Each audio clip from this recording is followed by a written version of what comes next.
ప్రకాశం జిల్లాలో దారుణ ఘటన వెలుగు చూసింది. ఏడాది తర్వాత హత్య కేసులో నిందితుడిని పోలీసులు అరెస్ట్ చేశారు. ఇన్సూరెన్స్ డబ్బుల కోసం తోడబుట్టిన అన్నే చెల్లెల్ని కిరాతకంగా హత్య చేసి యాక్సిడెంట్గా నమ్మించాడు. చివరకు పోస్టుమార్టంలో హత్య వెలుగు చూసింది. వివరాల్లోకి వెళితే కాటూరువారు పాలెనికి చెందిన అశోక్ రెడ్డి, సంధ్యలు అన్నా చెల్లెళ్లు. అశోక్ రెడ్డి రియల్ ఎస్టేట్ వ్యాపారం చేసి అప్పుల పాలయ్యాడు. సంధ్యకు పెళ్లైనప్పటికీ అనారోగ్య కారణాలతో భర్త నుంచి విడాకులు తీసుకొని అన్న అశోక్ రెడ్డి ఇంట్లోనే ఉంటోంది. తీవ్ర ఆర్థిక ఇబ్బందుల్లో ఉన్న అశోక్ రెడ్డి పక్కా ప్లాన్తో చెల్లెలి పేరుతో పలు ఇన్సూరెన్స్ కంపెనీల్లో ఆమెకు 1.13 కోట్ల రూపాయల వరకు జీవిత బీమా చేయించాడు. ఆపై ఆమెను చంపేసి యాక్సిడెంట్గా చిత్రీకరిస్తే బీమా సొమ్ముతో అప్పులు తీర్చేయొచ్చన్న కుట్ర పన్నాడు. అనుకుందే తడవుగా ప్లాన్ అమల్లో పెట్టాడు. అనారోగ్యంతో బాధపడుతున్న తన చెల్లెల్ని ఒంగోలులోని ఆస్పత్రిలో చికిత్స పేరుతో తీసుకెళ్లాడు. ఏడాది క్రితం ఫిబ్రవరి 4న ఒంగోలులోని ఓ ఆస్పత్రికి తీసుకొచ్చాడు.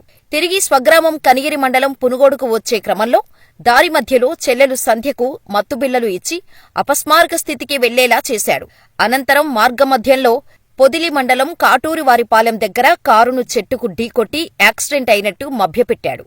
మత్తులో ఉన్న చెల్లెలు గొంతు నులిమి చంపేశాడు. తనకు స్వల్ప గాయాలయ్యాయని గుంటూరులోని ఓ ప్రైవేటు ఆస్పత్రిలో చేరాడు.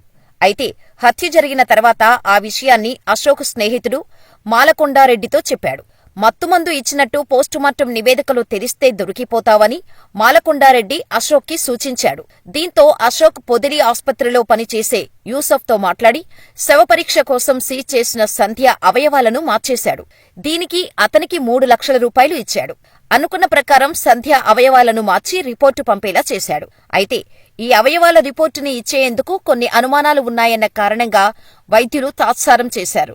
కొన్నాళ్లు గడిచిన తర్వాత పోస్టుమార్టం రిపోర్టు కోసం అశోక్ రెడ్డి వైద్యులను ఒత్తిడి చేయడం ప్రారంభించడంతో అశోక్ రెడ్డి ప్రవర్తనపై పోస్టుమార్టం చేసిన వైద్యులకు అనుమానం రావడంతో పోలీసులకు సమాచారం అందించారు. పోలీసులు అశోక్ రెడ్డిపై నిఘా పెట్టారు.